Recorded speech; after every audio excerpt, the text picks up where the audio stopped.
Hi പ്രിയപ്പെട്ടവരെ, ഇന്ന് വീണ്ടും നമ്മൾ കടബാധ്യതകളെക്കുറിച്ചാണ് സംസാരിക്കുന്നത്. അപ്പോൾ എന്തുകൊണ്ട് എപ്പോഴും കടബാധ്യതകളെക്കുറിച്ച് സംസാരിക്കുന്നു എന്ന് ചോദിച്ചു കഴിഞ്ഞാൽ എനിക്ക് വരുന്ന ക്വസ്റ്റ്യൻസ് കൂടുതലും കടബാധ്യത തീർക്കാനുള്ള വഴി പറഞ്ഞു തരുമോ എന്നുള്ളത് കൊണ്ടും, അല്ലാതെ ഞാൻ സ്വന്തമായി എൻ്റെ ലൈഫിൽ ഏറ്റവും കൂടുതൽ സ്ട്രഗിൾ ചെയ്തിട്ടുള്ളത് കടം തീർക്കുന്നതിന് വേണ്ടിയിട്ടുമാണ്. അപ്പോൾ ഈ രണ്ട് കാര്യങ്ങളും ഒരുപോലെ മുന്നിട്ട് നിൽക്കുന്നത് കൊണ്ടാണ് സാമ്പത്തിക കാര്യങ്ങളെക്കുറിച്ച് ഏറ്റവും കൂടുതൽ ഞാൻ സംസാരിക്കുന്നത്. അപ്പോൾ അതിൽ ഒരു സീനിയർ എക്സ്പീരിയൻസ് ഉള്ള ഒരാളെന്നുള്ള രീതിയിൽ ഞാൻ എൻ്റെ കടബാധ്യതകളുമായിട്ട് ഫൈറ്റ് ചെയ്ത രീതിയും ഇപ്പം സീറോ ബാധ്യതയിൽ നിൽക്കുന്ന ഒരാളെന്നുള്ള രീതിയിൽ എൻ്റെ എക്സ്പീരിയൻസുകൾ ഞാൻ ഷെയർ ചെയ്യുന്നത് വഴി ഒരുപാട് പേർക്ക് ഇതൊരു പ്രചോദനമാകുമെന്ന് എനിക്ക് ഉറപ്പായിട്ട് അറിയാം. കാര്യം ഞാൻ അങ്ങനെ പ്രചോദനം ഉൾക്കൊണ്ടുകൊണ്ട് ബാധ്യതകൾ തീർത്ത ഒരാളാണ്. അപ്പോൾ നമ്മൾക്ക് കടബാധ്യതകളുണ്ടെങ്കിൽ, നമ്മൾ പണ്ട് ആൾക്കാരൊരു പഴഞ്ചൊല്ല് പറയും, കടം, ശത്രു, വീടിന് തീ പിടിക്കുക, അസുഖം എന്നിവ തുടക്കത്തിലേ കണ്ടെത്തി പരിഹരിക്കുക എന്നുള്ള ഒരു വാക്ക് പഴയ ആൾക്കാർ പറയും. അപ്പോൾ പക്ഷെ നമ്മളിൽ പലരും അങ്ങനെ ശ്രദ്ധിക്കാറില്ല. ചെറിയ കടം വരുമ്പോൾ നമ്മൾ വിചാരിക്കുമോ ഇത് നമുക്ക് മാനേജ് ചെയ്യാൻ പറ്റും, അല്ലെങ്കിൽ നമുക്ക് കടം എങ്ങനെയാണ് വന്നതെന്ന് നമുക്ക് തന്നെ അറിയില്ല. ഒരു സുപ്രഭാതത്തിൽ നമ്മൾ റിയലൈസ് ചെയ്യുകയാണ് നമ്മളൊരു വലിയ കടക്കാരിയാണ് എന്നുള്ളത്. ഇതിൻ്റെ റൂട്ട് എവിടെയാണ് എന്നൊന്നും നമ്മൾ അറിയാത്ത ഒരു സമയത്തായിരിക്കും, തിരിച്ചറിയാൻ പോലും സാധിക്കാത്ത ഒരവസ്ഥയിലായിരിക്കും നമ്മൾ ഇതിനെ തിരിച്ചറിയുന്നത്. അപ്പോഴേക്കും നമ്മളുടെ കൈവിട്ട് പോയിട്ടുണ്ടാകും. പിന്നെ നമുക്ക് എന്ത് ചെയ്യാൻ പറ്റും എന്നുള്ള കുറച്ച് ടിപ്സ്, ഇതൊന്നും ഒന്നിനും പരിഹാരമാകുമെന്ന് ഉള്ളത് കൊണ്ടല്ല, പക്ഷെ ഞാൻ ട്രൈ ചെയ്തിട്ട് വിജയിച്ച കാര്യങ്ങളാണ്. അപ്പോൾ നിങ്ങൾ ട്രൈ ചെയ്താൽ നിങ്ങൾക്കും തീർച്ചയായിട്ടും വിജയിക്കാൻ പറ്റും എന്നുള്ളത് കൊണ്ടാണ് ഞാൻ അങ്ങനെ പറഞ്ഞു തരുന്നത്.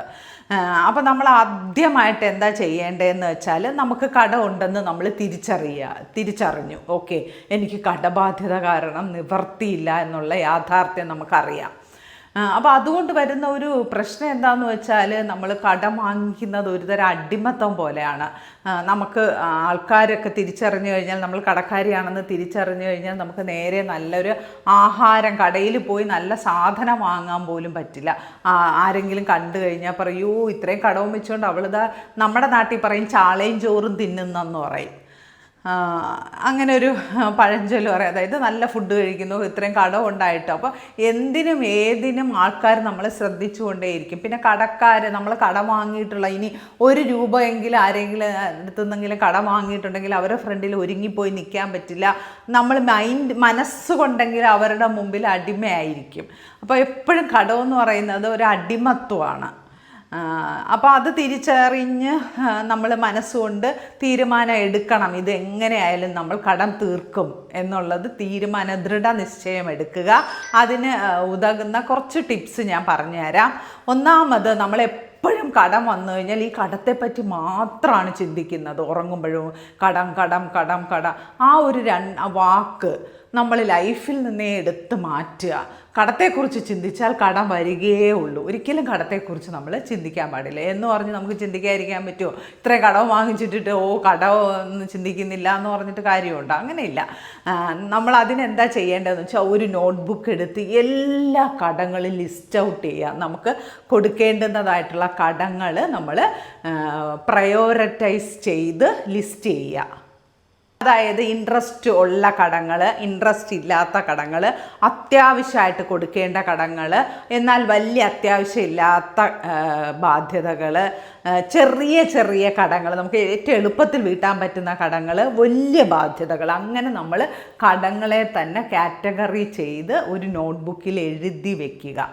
എഴുതി വെച്ചതിന് ശേഷം പിന്നെ ഈ കടങ്ങളെക്കുറിച്ച് ചിന്തിക്കരുത്. നമ്മളവിടെ എഴുതി വെച്ചിട്ടുണ്ട്, നമുക്കറിയാം അവിടെ ഉണ്ട് എന്ന്. പിന്നെ നമ്മളെ മൈൻഡിലേക്ക് ഈ കടത്തെ കൊണ്ടുവരികയേ ചെയ്യരുത്. പിന്നെ നമ്മൾ ഇനി ചിന്തിക്കാനുള്ളത്, നമുക്കെങ്ങനെ സമ്പത്ത് വർദ്ധിപ്പിക്കാം, നമ്മളുടെ സേവിങ്സ് എങ്ങനെ വർദ്ധിപ്പിക്കാം, നമ്മളുടെ ഇൻകം എങ്ങനെ കൂട്ടാം എന്നുള്ളതിനെക്കുറിച്ച് നിരന്തരം ചിന്തിച്ചു കൊണ്ടേയിരിക്കണം. ഒരിക്കലും നമ്മൾ എഴുതി വെച്ചിട്ടുണ്ടല്ലോ, അതവിടെ ഉണ്ട്, നമ്മൾ മറന്നൊന്നും പോകൂല, അതവിടെ ഇരിപ്പുണ്ട്, അതിനെ ഓർക്കാണ്ട് പകരം നമ്മൾ എപ്പോഴും നമ്മുടെ മനസ്സിൽ സമ്പത്തുണ്ടാക്കണം, പണം ഉണ്ടാക്കി എന്ത് ചെയ്യണം? നന്മ ചെയ്യണം. അതൊരു വലിയ തോട്ടാണ്. നന്മ ചെയ്യാൻ പണം ഉണ്ടാക്കുക എന്ന് പറയുന്നത് ഒരു ദൈവീകമായ ഒരു കാര്യമാണ്. അപ്പോൾ അതിന് യൂണിവേഴ്സ് നമുക്ക് വളരെ പെട്ടെന്ന് കൂട്ടു നിൽക്കും. അപ്പോൾ നമ്മൾ എന്തെങ്കിലും ഒരു ദൈവീകമായ കാര്യങ്ങൾ ചെയ്യുന്നതായിട്ട് വിഷ്വലൈസ് ചെയ്യുക, അത് എഴുതി വയ്ക്കുക, ആ ഗോൾ എഴുതി വയ്ക്കുക, അങ്ങനത്തെ കാര്യങ്ങളെക്കുറിച്ച് നിരന്തരം ചിന്തിക്കുക. അങ്ങനെ നമ്മൾ കടത്തിൻ്റെ ചിന്ത വിട്ടിട്ട് ഇത്തരം ചിന്തകൾ നിരന്തരം കൊണ്ടുവരിക. വിഷ്വലൈസ് ചെയ്യുക, എഴുതി വയ്ക്കുക, ഗോൾ സെറ്റ് ചെയ്യുക, അത്തരം കാര്യങ്ങൾ എല്ലാം ചെയ്ത് എപ്പോഴും നമ്മൾ മനസ്സിൽ നമ്മൾ ഈ ഒരു പ്രോസ്പെരിറ്റി കൊണ്ടുവരിക.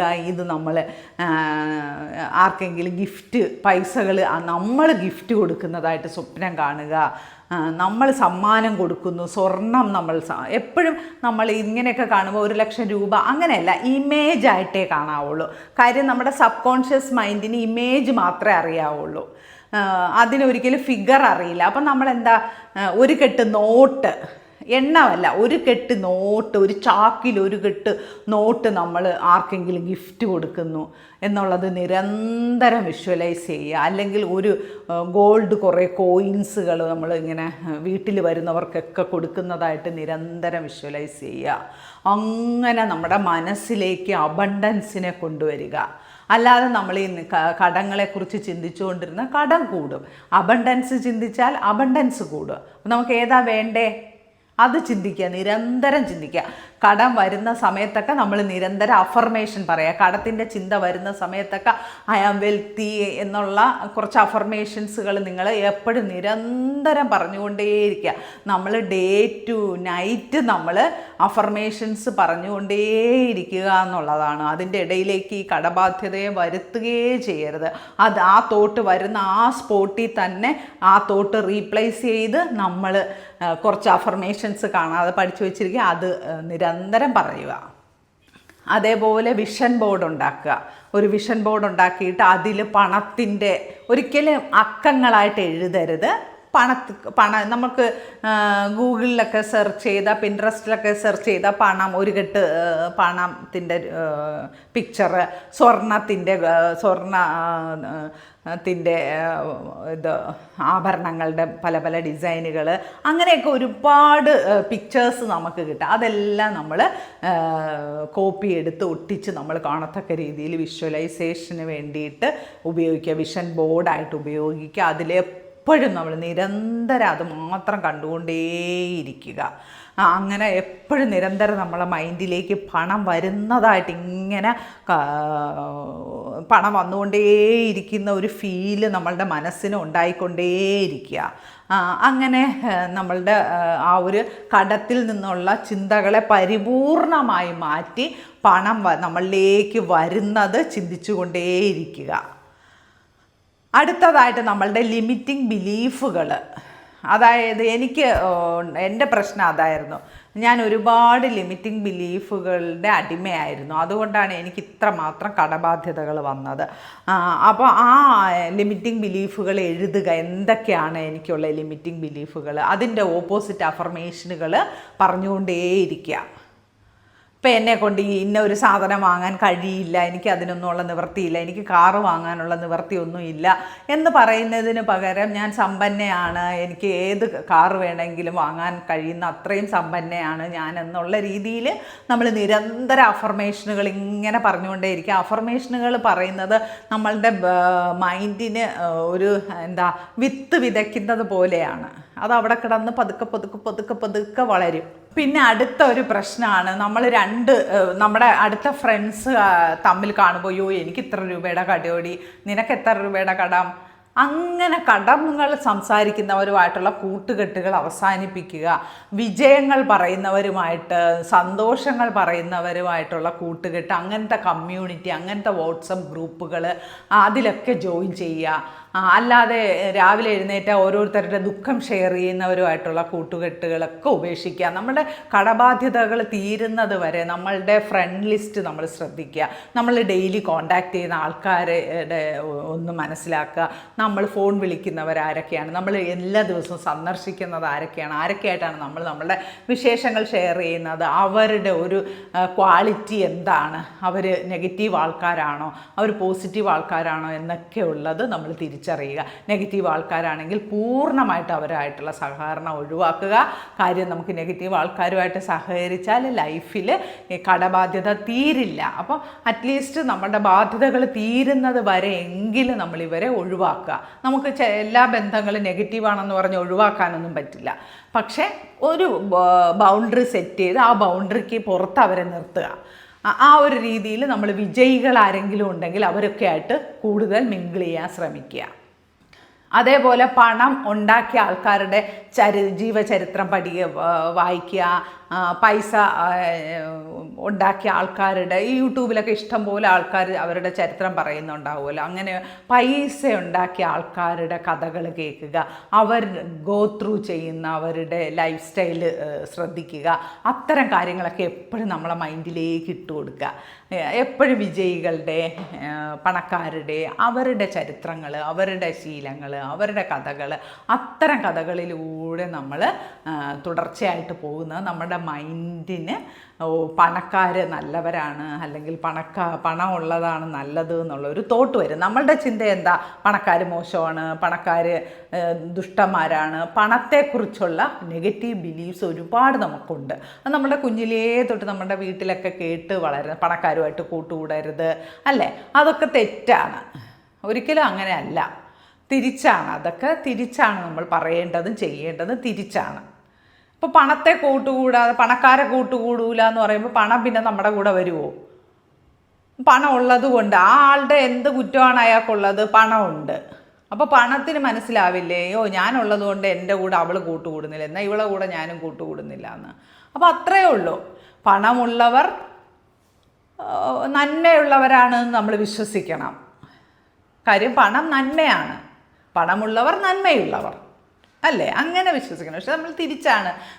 ഒരു സിനിമയിലാണെങ്കിലും സീരിയലിലാണെങ്കിലും പണക്കാരെയൊക്കെ വളരെ മോശമായിട്ടാണ് ചിത്രീകരിക്കുന്നത്. അത്തരം സിനിമകൾ തന്നെ കാണാതിരിക്കുക, അത്തരം TV സീരിയലുകൾ കാണാതിരിക്കുക. അങ്ങനെ വരുന്ന എല്ലാത്തിനെയും മനസ്സുകൊണ്ട് എതിർക്കുക.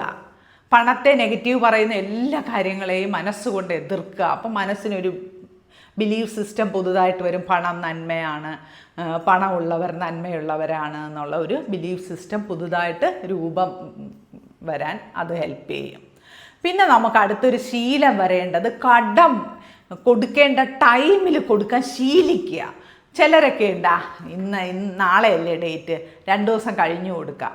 അങ്ങനെ ചെയ്യരുത്. നമ്മളുടെ മൈൻഡിനെ അത് പഠിപ്പിക്കുക. നാളെ ഡ്യൂ ഡേറ്റാണ്, നാളെ തന്നെ അടയ്ക്കണം. ചിലരുണ്ട് ഇലക്ട്രിസിറ്റി ബില്ല് ഡ്യൂ ഡേറ്റിന് അടയ്ക്കില്ല, ഡിസ്കണക്ഷൻ ഡേറ്റിനെ അടയ്ക്കുള്ളൂ. അത് മൈൻഡിന് ഒരു പാഠമാണ്. അങ്ങനെ അടയ്ക്കണമെന്ന് ഇല്ല എന്നുള്ള ഒരു പാഠമാണ് മൈൻഡ് പഠിച്ചു വയ്ക്കുക. നമ്മൾ ഒരിക്കലും അങ്ങനെ മൈൻഡിനെ പഠിപ്പിക്കരുത്. ഡ്യൂ ഡേറ്റിൽ നമ്മൾ അടച്ചിരിക്കുക. അപ്പോൾ എവിടെന്നെങ്കിലും നമ്മുടെ സബ് കോൺഷ്യസ് മൈൻഡ് പോയി പൈസ ഉണ്ടാക്കി കൊണ്ടുവരും. അത് സത്യമാണ്. ഞാൻ എല്ലാ ബില്ല് വന്നാൽ ഉടനെ അടയ്ക്കും. എനിക്ക് എവിടെന്നെങ്കിലും പൈസ വരും, ഞാൻ ബില്ല് വന്നാൽ അപ്പം തന്നെ അടയ്ക്കും. എൻ്റെ ഒരു ക്വാളിറ്റിയും അതായിരുന്നു. കടം തീർക്കാൻ എന്നെ ഹെൽപ്പ് ചെയ്ത ഒരു ക്വാളിറ്റി അതാണ്. എന്തും ഓൺ ടൈമിൽ ഞാൻ ചെയ്യുമായിരുന്നു. അതൊരു വലിയൊരു ക്വാളിറ്റിയാണ്. അല്ലാണ്ട് നമ്മൾ ഇന്നലെ അല്ലേ കഴിഞ്ഞുള്ളൂ, ഇനി ദിവസങ്ങളുണ്ടല്ലോ എന്ന് വിചാരിച്ചാൽ മൈൻഡിന് അത് സെർച്ച് ചെയ്ത് പൈസ കൊണ്ടുവരാനുള്ള ഒരു നെഗറ്റീവ് ഇമ്പാക്റ്റാണ്. പിന്നെ നമ്മൾ കടത്തിൽ നിന്നും നമ്മുടെ ശ്രദ്ധ മാറ്റി സമ്പാദ്യശീലത്തിലേക്ക് നമ്മളുടെ ശ്രദ്ധ കൊണ്ടുവരിക. 1 രൂപയെങ്കിലും സേവ് ചെയ്യുക. 1 രൂപ സേവ് ചെയ്താൽ മതി. നമ്മൾ 1 രൂപ സേവ് ചെയ്യുന്നത് അതിൽ നമ്മൾ എപ്പോഴും കോൺസെൻട്രേറ്റ് ചെയ്യുക. 1 രൂപയായാലും സേവിങ്സ് എന്ന് പറയുന്നത് സേവിങ്സ് തന്നെയാണ്. ആ ഒരു മൈൻഡ് സെറ്റാണ് വേണ്ടത്. 1 രൂപയെന്നോ 1 ലക്ഷം രൂപയെന്നോ 1 കോടി രൂപയോ ഒന്നല്ല. നമ്മൾ സേവ് ചെയ്യുന്നു എന്ന് മൈൻഡിന് മനസ്സിലായി കഴിഞ്ഞാൽ മൈൻഡ് കൂടുതൽ സേവ് ചെയ്യാനുള്ള അവസരങ്ങൾ നമുക്ക് ഒരുക്കി തരും. അപ്പം നമ്മളുടെ മൈൻഡ് സെറ്റിനെ നമ്മൾ ബോധപൂർവ്വം ഇത്തരം കാര്യങ്ങളൊക്കെ നമ്മൾ പഠിപ്പിച്ച് നമ്മൾ മൈൻഡ് സെറ്റ് മാറ്റിയാൽ മാത്രമേ നമ്മളുടെ കടബാധ്യതകളിൽ നിന്ന് നമുക്ക് ഒഴിവാകാൻ പറ്റുള്ളൂ. അല്ലാതെ എപ്പോഴും നമ്മൾ കടത്തെക്കുറിച്ച് ചിന്തിച്ചാൽ നമ്മളുടെ ഉപബോധ മനസ്സ് കൂടുതൽ കൂടുതൽ കടം നമ്മളിലേക്ക് അട്രാക്റ്റ് ചെയ്തുകൊണ്ടേയിരിക്കും. അതൊരു ലൂപ്പായി പിന്നെ അതിൽ നിന്ന് നമുക്ക് ഒരിക്കലും രക്ഷ നേടാൻ പറ്റില്ല. ആര് വിചാരിച്ചാലും നമ്മളെ രക്ഷപ്പെടുത്താൻ പറ്റില്ല. നമ്മൾ സ്വന്തമായിട്ട് വിചാരിച്ചാൽ മാത്രമേ നമുക്ക് രക്ഷപ്പെടാൻ പറ്റുള്ളൂ. ചിലരൊക്കെ പറയാറുണ്ട് എന്നെ അവർ സഹായിക്കുന്നില്ല, ഇവർ സഹായിക്കുന്നില്ല, കുടുംബത്തിലൊക്കെ നല്ല സാമ്പത്തികമുണ്ട്, അവർക്കൊന്നും നമ്മളെ സഹായിക്കാൻ പറ്റില്ല. അവർ സഹായിച്ചാലും നമ്മൾ രക്ഷപ്പെടില്ല. നമ്മൾ രക്ഷപ്പെടണമെങ്കിൽ നമ്മൾ സ്വന്തമായിട്ട് നമ്മളുടെ മനസ്സ് നമ്മളെ രക്ഷപ്പെടുത്തണം. അതിന് നമ്മളുടെ മൈൻഡിന് എന്തൊക്കെയാണ് പറഞ്ഞു കൊടുക്കുന്നത്, എന്തൊക്കെയാണ് നമ്മൾ മൈൻഡിനേക്ക് കൊടുക്കുന്നത് എന്നൊക്കെ ഉള്ളതിനെ ആശ്രയിച്ചിരിക്കും മൈൻഡ് നമ്മളെ രക്ഷപ്പെടുത്തുന്നത്. അപ്പോൾ ഇതിനോടനുബന്ധിച്ച് ഞാനൊരു കാര്യം പറഞ്ഞുകൊള്ളട്ടെ. ഞാൻ ഈ ജൂൺ 1-ാം തീയതി മുതൽ ഒരു കോഴ്സ് സ്റ്റാർട്ട് ചെയ്തിട്ടുണ്ട്. ഈ കോഴ്സ് എന്ന് പറയുന്നത് തിയറി ക്ലാസ് ഒന്നുമല്ല, പ്രാക്ടിക്കൽ സെഷൻസ് ആണ്. അതായത് നമ്മളുടെ മൈൻഡിനെ അഫർമേഷൻസും ഗ്രാറ്റിറ്റ്യൂഡും എല്ലാം പറഞ്ഞ് പഠിപ്പിക്കുക എന്നുള്ള പ്രാക്ടിക്കൽ സെഷനാണ്. ഇതിൽ ആഴ്ചയിൽ 3 ലൈവ് സെഷൻ വരും.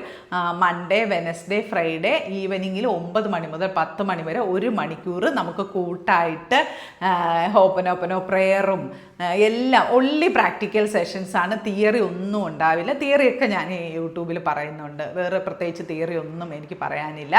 പറയുന്നത് നമ്മൾ ചെയ്യുവാണ് ചെയ്യുന്നത്. ഒന്നിച്ചൊരു കൂട്ടായിട്ട് നിന്നിട്ട് എൻ്റെ കൂടെ നിങ്ങൾക്കും പാർട്ടിസിപ്പേറ്റ് ചെയ്യാം. അതുപോലെ നമുക്ക് വാട്സപ്പ് ഗ്രൂപ്പ് ഉണ്ടാകും. രാവിലെ എഴുന്നേറ്റിട്ട് നമ്മൾ അഫർമേഷൻ പറയണം, രാവിലെ എഴുന്നേറ്റിട്ട് നമ്മൾ ഫോർഗീവ്നെസ് പ്രാക്ടീസ് ചെയ്യണം. അതെല്ലാം ഒരു ഗ്രൂപ്പിൽ, പോസിറ്റീവ് ആൾക്കാർ മാത്രമുള്ള ഒരു ഗ്രൂപ്പിൽ ഒൺലി പോസിറ്റീവ് കാര്യങ്ങൾ രാവിലെ തൊട്ട് രാത്രി വരെ പറയുകയും ചർച്ച ചെയ്യുകയും അഫർമേഷനുകളും ഗ്രാറ്റിറ്റ്യൂഡും ഹോപ്പനോപ്പനോയും ഒക്കെ ആയിട്ടൊരു പോസിറ്റീവ് കൂട്ടായ്മയിലേക്ക് നിങ്ങളെല്ലാവരെയും ഞാൻ ക്ഷണിച്ചുകൊള്ളുന്നു. ഒരു മാസം 500 രൂപയാണ് ഇതിൽ പാർട്ടിസിപ്പേറ്റ് ചെയ്യാൻ നിങ്ങൾക്ക് ആകുന്ന ഫീസ്. ഒരു മാസത്തേക്ക് 500 രൂപ. അപ്പോൾ ഈ ജൂൺ 1-ാം തീയതി ബാച്ച് സ്റ്റാർട്ട് ചെയ്യുകയാണ്. ആർക്കെങ്കിലും താല്പര്യം ഉണ്ടെങ്കിൽ താഴെ ഞാൻ വാട്സപ്പ് നമ്പർ കൊടുത്തേക്ക്, അതിൽ കോൺടാക്ട് ചെയ്താൽ നിങ്ങൾക്കിതിൽ ജോയിൻ ചെയ്യാവുന്നതാണ്. അപ്പോൾ എല്ലാവർക്കും സന്തോഷവും സമാധാനവും നിറഞ്ഞ ഒരു ജീവിതം കിട്ടട്ടെ. കാര്യം നമുക്ക് കടം ഇല്ലാത്തൊരു ജീവിതമാണ്. അസുഖം കഴിഞ്ഞാൽ അടുത്ത ഒരു കാര്യമാണ് കടം. ഇത് രണ്ടും ഇല്ലെങ്കിൽ ജീവിതം എന്ത് മനോഹരമാണ്. അപ്പോൾ അതെല്ലാവർക്കും ആസ്വദിക്കാൻ സാധിക്കട്ടെ എന്ന് ഒരുപാട് ഹൃദയം നിറഞ്ഞ് ഞാൻ നിങ്ങളെല്ലാവരും അനുഗ്രഹിക്കുന്നു. Thank you so much.